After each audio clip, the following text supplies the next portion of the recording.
বলে সালেহ পয়গম্বর আল্লাহকে বলো আইয়ুরিয়ানা নাকাতান মিন হাদিহিস সখরাতিল মুনফারিদা, এই যে পৃথক একটা পাথর দেখা যায়, এই পাথরের ভিতর থেকে জ্যান্ত মহিলা একটা উটনি যেন বের করে দেখা দেয়।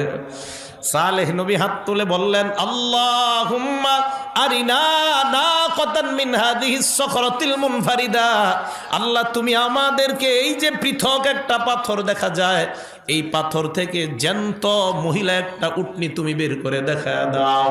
যেই মাত্র সালেহ নবী দোয়া করতে লাগলেন, তারা পাথরের দিকে তাকায়, পাথরের দিকে তাকায় দেখে তাতামাখাজু কামা তাতামাখাজুল হামেলা, গর্ভবতী নারীর পেটে বাচ্চা আসলে পেটটা যেমন বড় হয়ে যায়, তাকায় দেখে পাথরের পেট আল্লাহ কুদরতি ভাবে বড় বানায় দেয়।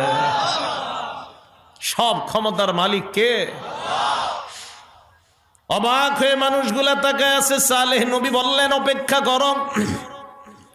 এবার তারা তাকায় দেখে শাক্কাতিস সখরা, পাথর ফেটে যায়, পাথরের ভিতর থেকে জ্যান্ত মহিলা একটা উটনি হাঁটতে হাঁটতে সামুদ জাতির সামনে উপস্থিত হয়ে যায়।